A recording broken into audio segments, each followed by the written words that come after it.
Buenos días compañeros, mi nombre es Juan Muñoz y hoy les vengo a hablar sobre las diferencias entre racionalismo y empirismo.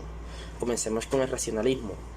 El racionalismo se basa en la razón para definir que algo es verdadero o falso, a diferencia del empirismo, que se basa en la experimentación para denominar si algo es verdadero.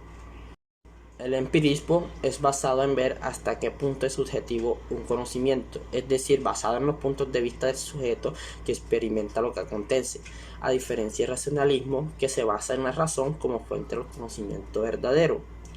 Otra diferencia sería que el empirismo es basado en todo lo que nos rodea, objetos, emociones, sensaciones que percibimos en el ambiente. Trata de encontrar la verdad absoluta anteponiendo como único criterio la experiencia, a diferencia del racionalismo metafísico, que se centra en declarar que algo es verdadero según lo que se muestra en la sociedad que debe o que se debe hacer o que se debe seguir para llegar al bien. El empirismo inglés, que es otra rama, rechaza el racionalismo, ya que colocan como fundamento primordiales la especulación. El racionalismo puede basarse también en todo aquello que nosotros deseamos o anhelamos, que llegando al momento en que se haga realidad se convierte verdadero y razonable para nosotros, pero no diferenciaría mucho el empirismo porque al haberlo hecho realidad nuestros propios medios ya se convertirían en una experiencia y pasaría a ser verdadera.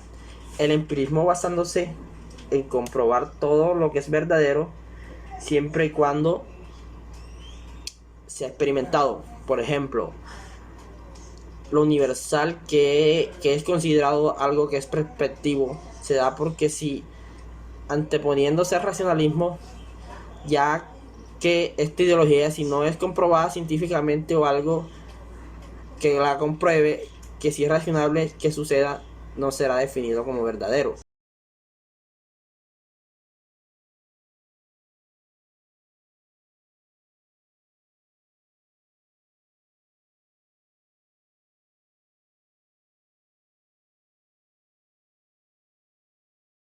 El siglo XIX dio lugar a un género empirismo científico caracterizado por el rechazo de cualquier tipo de especulación metafísica a la que consideraron como el principal enemigo de la ciencia y de la filosofía. Sin referencia alguna a las ideas innatas o al contenido empírico del asociamiento característico de los pensadores anteriores, este empirismo supera claramente el escepticismo del empirismo clásico, aceptando la ciencia como un hecho que está ahí en la base misma de la propia experiencia. De aquí se derivaron varias ramas de la filosofía basadas en el empirismo. El positivismo consiste en no admitir como válidos científicamente otros conocimientos, sino los que proceden de la experiencia, rechazando, por tanto, toda noción a priori y todo concepto universal y absoluto. El hecho es que es la única realidad científica y la experiencia y la inducción, los métodos exclusivos de la ciencia. Por su lado negativo, el positivismo es negación de todo ideal, de los principios absolutos y necesarios de la razón, es decir, de la metafísica. El empirismo lógico, corriente filosófica burguesa contemporánea, es la continuación directa del positivismo lógico de fines de los años 20 y comienzo de los años 30 del siglo XX y aparece como una de las variantes filosóficas de la filosofía analítica. Los representantes principales del empirismo lógico son Carnap, Reichenbach, Weil, Hample y Bergman y Frank. El empirismo lógico conserva invariables las ideas básicas del positivismo lógico, a saber, la tesis sobre la reducción de la filosofía al análisis lógico del lenguaje y la tesis sobre la imposibilidad de justificar teóricamente la existencia de la realidad objetiva. Pero se ha modificado algo en comparación con el positivismo lógico inicial.